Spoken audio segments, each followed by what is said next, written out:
It's very cliche, to say that there's nothing like being a mom, you get so much fulfillment, but I honestly think that that's what I was put here to do. With my little guy here, I can't imagine my life any other way. It's frightening to think that a service could be taken away from other women who are in the same position, whether it be that you're struggling financially or that you just aren't sure where to go to get that type of advice and help. There needs to be something there in the community to say, come to us, we can help you. And that's what Planned Parenthood did for me when I was scared and in college and miles away from my parents. I don't think many people understand how difficult the decision is if you find yourself pregnant and you may not want to be pregnant or it may not be planned. I think what we do is provide people with all of the available options that are out there, all of the information, and then allow them through their own spiritual journey to make decisions. I was just a girl who wanted to have a family one day and couldn't afford the medication that I needed. I think that, in a country that is so big on family values, if nothing else, giving women and girls the opportunity to, have that family when they are ready to is incredibly important.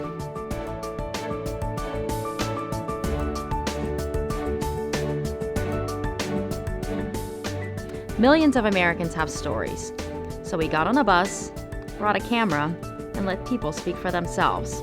We listened to patients, to healthcare providers, to those who have been on the front lines, and those worried about the next generation.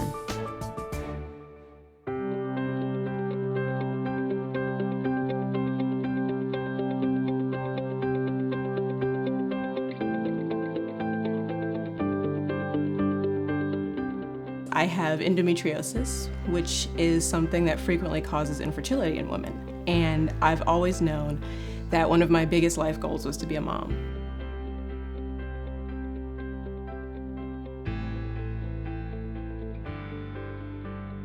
To be in a situation where I couldn't afford the medication that would afford me that dream later on was really frightening. And, asking around, asking my friends, asking my doctors, Planned Parenthood was the answer that I was given. We provide health care to anyone. We prevent pregnancy. We have STD testing, free HIV testing, cervical cancer screening, you name it, anything that comes to gynecological health, we do. I could afford the medication through Planned Parenthood, whereas I couldn't afford it just straight through the pharmacy or on my own. The one thing that drives me more every day is to know that there's someone who didn't know about Planned Parenthood yesterday and someone told them about us and they're here for an appointment the next day. The ability for women to control their reproductive health is intricately tied to their being able to pursue their lives in different directions. It would have meant either having to leave my graduate program, which was another big dream of mine, to work to afford health insurance, or to just roll the dice and hope for the best and hope that my fertility would just hold in place where it was. Every month I went without birth control was going to lead to more scarring, more damage, and less of a chance of me being a mother.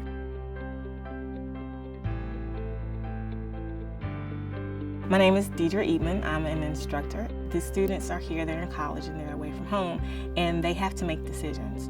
And there are a lot of decisions that we rely on them to make as though they are very mature, very experienced adults.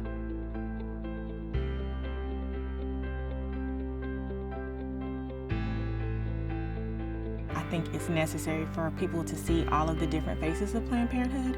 I think that people have an idea and they pigeonhole the services that are provided by Planned Parenthood and they pigeonhole the type of person who uses those services. And I think it's very important to show the range of people who have relied on Planned Parenthood either as a choice or because they had no other place to go. My day could start off with a teenager who has just found out she's pregnant, very devastated, was not educated at all on sexual health, birth control, or even STDs. I didn't have the skills to take care of myself independently and ended up on the streets.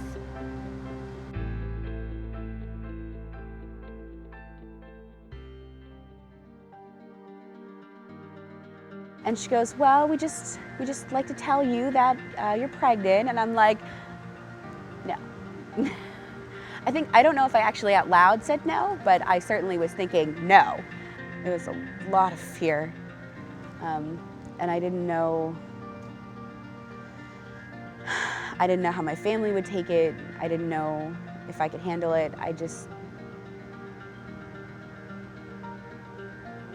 It was a lot of fear. I was terrified. I felt that Planned Parenthood was safe. You know, I could go in there and explain to someone what was going on, and you know, that I was homeless and I didn't have any resources and I had no idea how I was going to take care of this child. The people at Planned Parenthood were able to give me a kind of sense of safety that no matter what I chose, it would be the right choice for myself. She listened. She really listened to everything that I had to say and didn't judge me, and never brought up the fact that I was homeless. Never, you know, made it seem like, oh, well, this is what you should, you know, she never told me what I should do. She gave me my options, and that safety allowed me to make the choice that ended up being best, which was to keep my child. And I'm glad I did. Regardless of what your choices are, you're going to be supported, and you're going to have people that can listen to you and understand you and help you where you're at. It makes Planned Parenthood a vital resource in so many communities. I think most women know their thresholds, what they can take. I could almost pinpoint exactly when I got pregnant. It was birth control failure. Was on birth control like clockwork. It happens.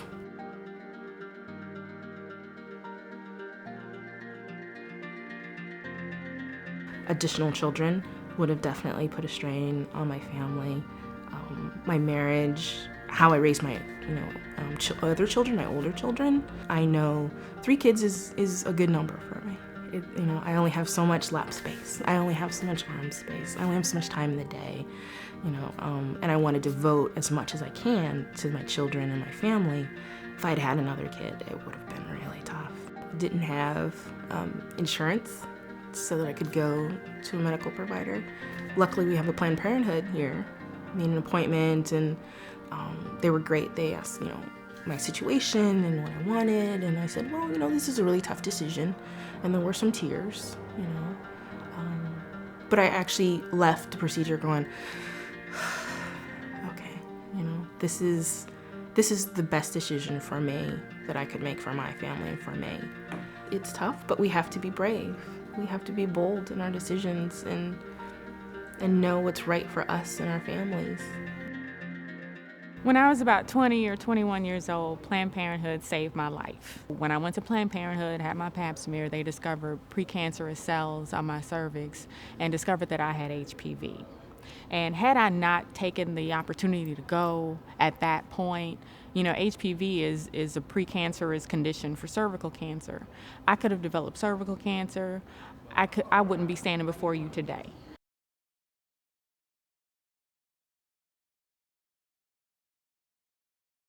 In this community, we are experiencing a high rate of HIV/AIDS, chlamydia, and gonorrhea, and also teen pregnancy.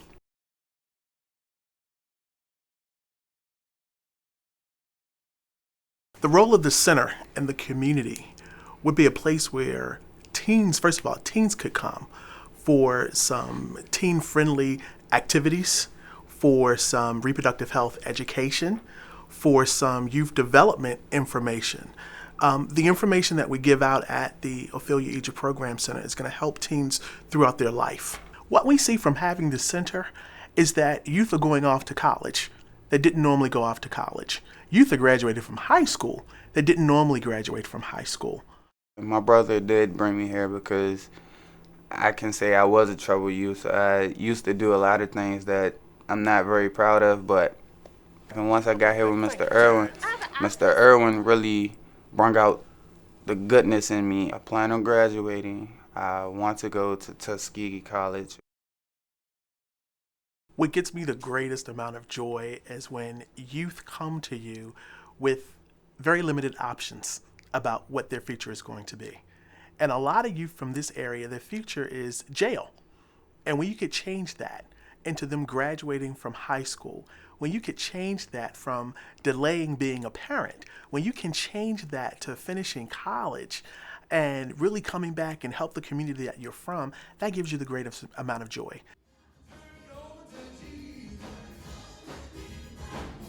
Our church has been one that has stepped out there We provide comprehensive sexual education for our young people, for couples, even for the elderly, especially the elderly now.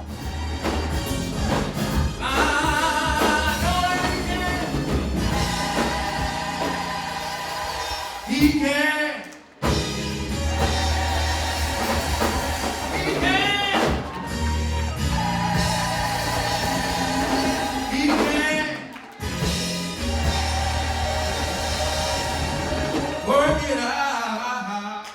Work it.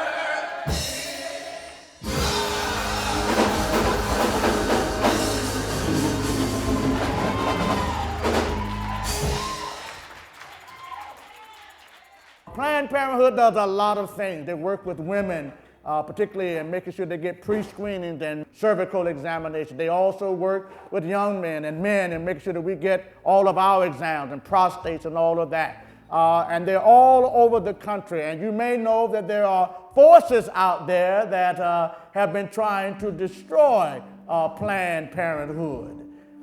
We saw one of those forces not too long ago, and you know that I was involved when they put some billboards right over here off of I-75 that said black children, an endangered species.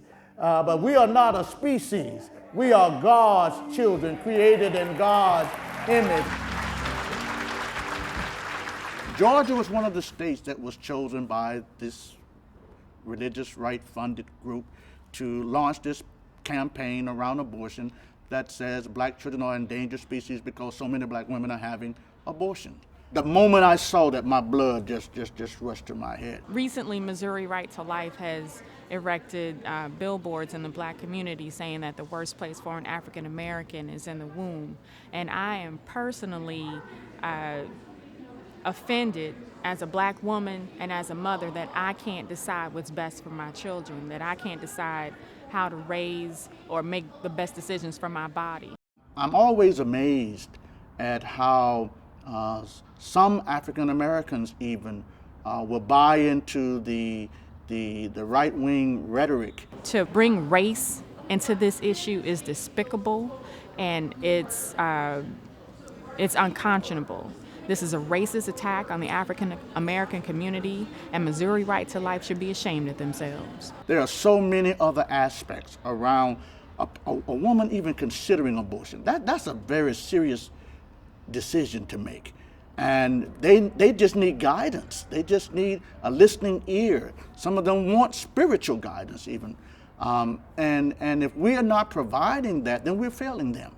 It is particularly bothersome to me as an African American woman because I think that when we talk about people in this country who are unable to afford health care, there's a disproportionate number of African Americans who are unable to afford health care. It's shocking to me the things that I hear young girls say because they just don't know. They're not getting the information. And to take away information as opposed to giving more, you know, you can say abstinence all day, but you know, it clearly isn't working, and we need more messages than that. And especially in the African American community, where we still have the myth that you can't get pregnant the first time, or you can't catch anything, you know, the first time.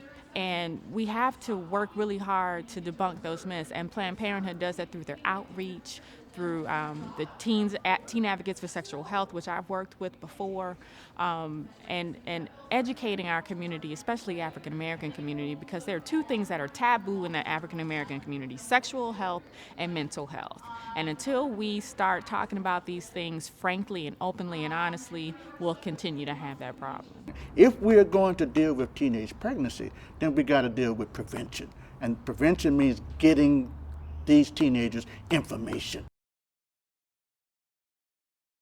What Planned Parenthood tries to help us to do is to have all of the knowledge, all of the information, all of the resources so that we can make intelligent decisions about our sexuality and our sexual involvement. And don't be afraid to spell the word sex. You have to deal with every situation. You can't just come in with a big, broad paintbrush and send everybody to hell in a bucket. That's not who we are. That's not what we're about. And one of the tools that helps us as a church, because I'm not an expert on sexuality, is Planned Parenthood. It helps me to be a better pastor. Everybody knows about sex. We don't want to talk about it, especially in the church. But parents, 70% of our children today being born are being raised in single heads of household because somebody didn't talk to the young boy nor the young girl. You give the people enough information and you preach the gospel, they will make the right kinds of decisions. And we don't judge people. That's one of the main tenets of our congregation, that we do not judge. We try to create sanctuary here. The church is a healing station, not a hurting station. What are we telling the next generation of girls? While we're telling them to value their bodies and to value themselves, we're also saying, but some guy you've never met who was elected by someone else you've never met is gonna decide when and where, you know, your reproductive health is handled. And let's end taxpayer support for abortion providers, specifically Planned Parenthood. The attacks on Planned Parenthood, in my opinion, are bogus. If you want an abortion, you go to Planned Parenthood, and that's well over 90% of what Planned Parenthood does.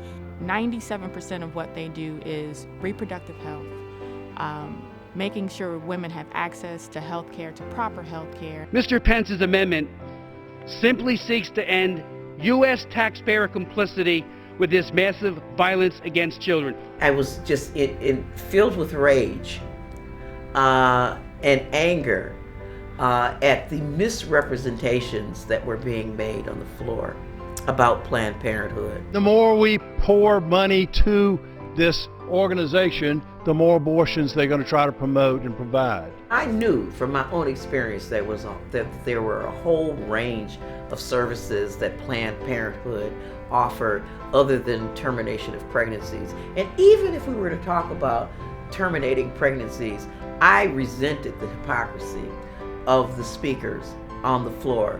I mean, these are the same people that were cutting off women, infant, and children programs. The same people who want to curtail food stamps and take $1 billion out of it. The same people who have introduced legislation to cut $1 billion out of the Temporary Assistance to Needy Families Act. There are more black babies killed through abortion today proportionally than there are white babies or any other colored babies. I just picked myself up and ran to the floor. I have something to say other than what's already been said. I can tell you I know a lot about having black babies. I've had 3 of them. And I had my first one when I was 18 years old, at the ripe old age of 18.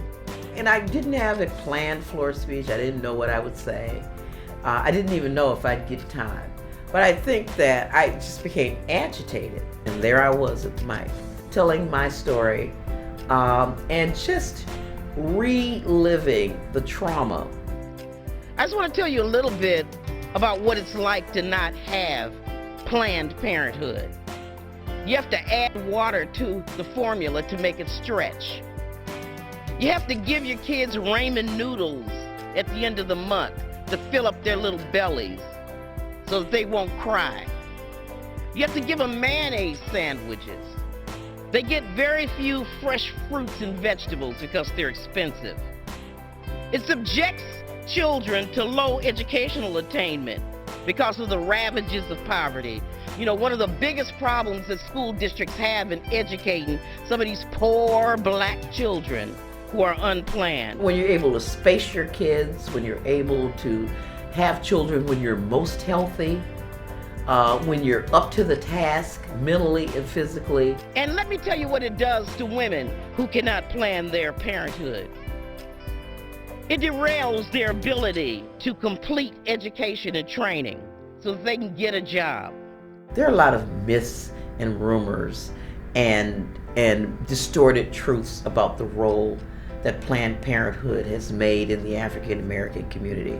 But as an African American parent, let me say that Planned Parenthood has provided African American parents with the opportunity to plan and space their children in a way that they can continue the legacy of being loving, caring parents. I would beg my colleagues, I would beg them to not defund Planned Parenthood. Planned Parenthood is healthy for women, it's healthy for children, and it's healthy for our society.